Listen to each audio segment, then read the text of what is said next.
ಆಜಾದಿ ಕಾ ಮಹೋತ್ಸವದ ಎಲ್ಲರಿಗೂ ಶುಭಾಶಯಗಳನ್ನು ಕೋರುತ್ತಾ ಮೊಟ್ಟ ಮೊದಲನೇದಾಗಿ ಬಸವಣ್ಣನವರ ವಚನವನ್ನು ಹೇಳುತ್ತೇನೆ.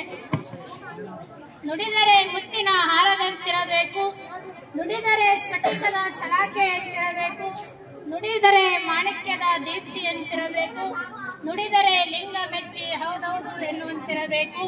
ಕೂಡಲ ಸಂಗಮ ದೇವ ಅಂತ ಬಸವಣ್ಣನನ್ನ ಮನದಲ್ಲಿ ಸ್ಮರಿಸುತ್ತಾ ಈ ವೇದಿಕೆಯ ಮೇಲೆ ಆಸೀನರಾದಂತ ಎಲ್ಲ SDMCಯ ಅಧ್ಯಕ್ಷರು, ಸದಸ್ಯರು ಹಾಗೂ ನಮ್ಮ ಶಾಲೆಯ ಎಲ್ಲ ಶಿಕ್ಷಕ ವೃಂದದವರಿಗೂ ಹಾಗೂ ಎಲ್ಲ ಮುದ್ದು ಮಕ್ಕಳಿಗೂ ಈ ಅಮೃತ ಮಹೋತ್ಸವದ ಶುಭಾಶಯಗಳು. ಈ ಅಮೃತ ಮಹೋತ್ಸವದ ಬಗ್ಗೆ ಒಂದು ಚಿಕ್ಕ ಕವನವನ್ನು ಹೇಳಕ್ ಇಷ್ಟಪಡ್ತೇನೆ. ಗುಲಾಮಗಿರಿಯಿಂದ 47ಕ್ಕೆ ಮುಕ್ತಿ, ಸದಾರಿನಲ್ಲಿ ಗಾಂಧೀಜಿ ಮತ್ತು ಹೋರಾಟಗಾರರ ಮೇಲೆ ಭಕ್ತಿ, ಆಗ ಇತ್ತು ನಾಯಕರಲ್ಲಿ ದಿವ್ಯ ಶಕ್ತಿ, ಆದ್ದರಿಂದಲೇ ನಡೆಯಲಿಲ್ಲ ಬ್ರಿಟಿಷರ ಕುಯುಕ್ತಿ ಅಂತ ಹೇಳ್ತೇನೆ.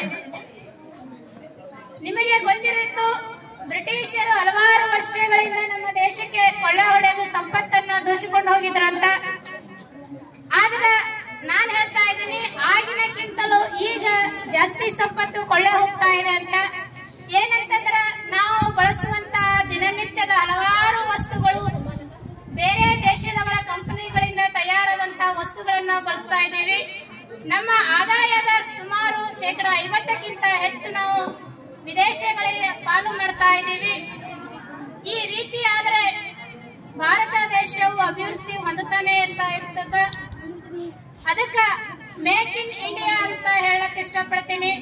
ಅಂದ್ರೆ ನಮ್ಮ ಬಳಸುವಂತ ವಸ್ತುಗಳು ನಮ್ಮ ದೇಶದಲ್ಲೇ ತಯಾರಿಸಿ ಅದನ್ನ ನಾವು ಬಳಸಿ ಇಲ್ಲೇ ನಾವು ಖರೀದಿಯನ್ನ ಮಾಡಿದರೆ ನಮ್ಮ ಆದಾಯವು ನಮ್ಮ ದೇಶದಲ್ಲೇ ಉಳಿಯಕ ಕಾರಣ ಆಗ್ತದ, ಅಭಿವೃದ್ಧಿ ಹೊಂದಲಕ್ಕೂ ಕಾರಣ ಆಗ್ತದ ಅಂತ ಹೇಳಕ್ ಇಷ್ಟಪಡ್ತೀನಿ.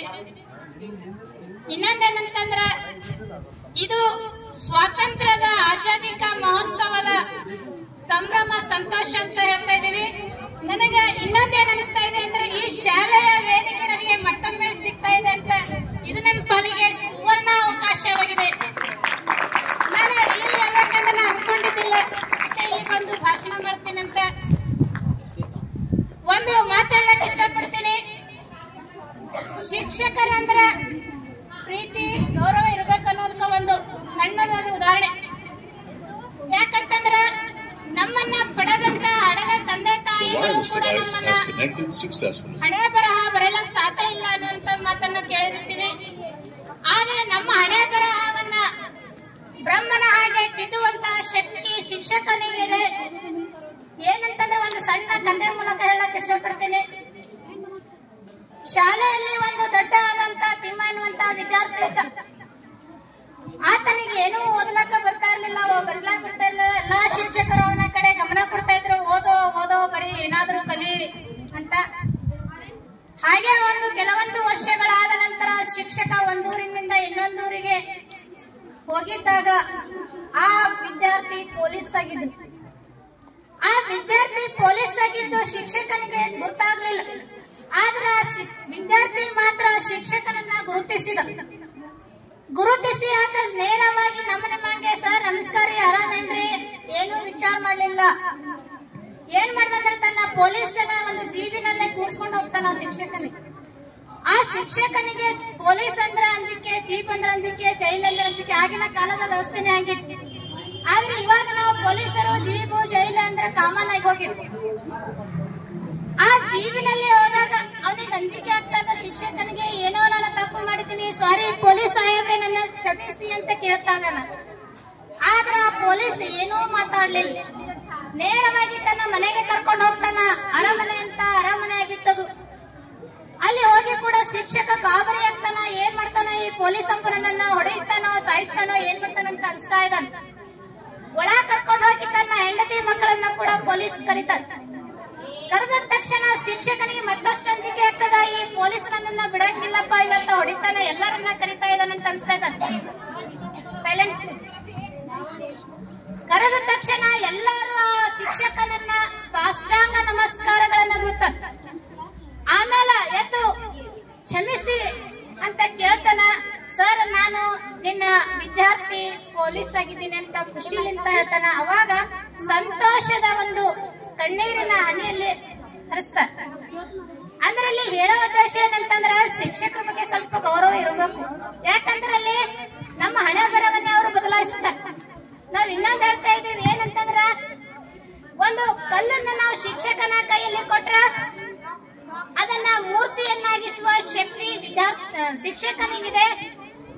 ಆದ್ರೆ ಅದನ್ನ ತಾಳಿಕೊಳ್ಳುವಂತ ವಿದ್ಯಾರ್ಥಿ ಒಂದು ಮೂರ್ತಿ ಆಗ್ತದ. ತಾಳದೆ ಇರುವಂತ ಒಂದು ಕಲ್ಲು ಏನಾಗಿತ್ತು ಒಡೆದು ಚೂರಾಗಿ ಆ ಒಂದು ಮಂದಿರದ ಸಿಡಿಗಳ ಒಂದು ತಳಗ ಹಾಕ್ತಿವಲ್ಲ ಆ ರೀತಿ ಆಗ್ತದ ಅಂತ ಹೇಳಕ್ ಇಷ್ಟಪಡ್ತೀನಿ. ಇನ್ನೊಂದೇನಂತಂದ್ರ, ನನಗಿಲ್ಲಿ ಬಂದಿರುವಂತದ್ದು ಒಂದು ಸಂತೋಷದ ವಿಷಯ. ಒಂದು ಜನಪದ ಸಾಹಿತ್ಯದಲ್ಲಿ ಹೇಳ್ತಾರೆ, ಗಂಡನ ಮನೆಗೆ ಹೋದ ಹೆಣ್ಣು ಮಗಳು. ನಮ್ಮಲ್ಲಿ ಸಂಪ್ರದಾಯದ ಇದೆ ಹಿಂದೂಗಳಲ್ಲಿ ಏನಂದ್ರ, ಮೊದಲನೇ ಮಗು ಹೋಗುವಾಗ ತೊಟ್ಲ ಅದು ಕೊಡುವಂತದ್ದು. ಏನ್ ಹೇಳ್ತಾರಂದ್ರೆ ಇಲ್ಲಿ, ತೊಟ್ಟಿಲ ಹೊತ್ಕೊಂಡು ತವರ ಬಣ್ಣ ಉಟ್ಕೊಂಡು ಅಪ್ಪ ಕೊಟ್ಟೆಮ್ಮೆ ಹೊಡ್ಕೊಂಡು ತಿಟ್ಟತ್ತಿ ತಿರುಗಿ ನೋಡ್ಯಾಳ. ಸರ್ ನಾನು ಈ ರೀತಿ ವಾಪಸ್ ಬರ್ತಾ ಇದ್ದೀನಿ ಅಂತ ಅನಿಸ್ತಾ ಇದೆ.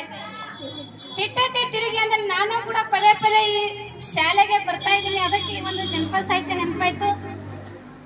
ಆದ್ರೂ ಕೂಡ ಹೆಣ್ಣು ಅಷ್ಟು ತಿರುಗಿ ತಿರುಗಿ ನೋಡುವಾಗ ಇನ್ನೊಂದು ಮಾತ ತವರ ಮನೆಗೆ ಹೇಳಿ ಹೋಗ್ತಾಳ. ಏನಂತಂದ್ರ, ಹಾಲುಂಡ ತವರಿಗೆ ಏನೆಂದು ಹರಸಲಿ, ಹಾಲುಂಡ ತವರಿಗೆ ಏನೆಂದು ಹರಸಲಿ, ಕರಕಿಯ ಕುಡಿಯಂಗ ಹಬ್ಬಲಿ ಅವರ ರಸ ಬಳ್ಳಿ.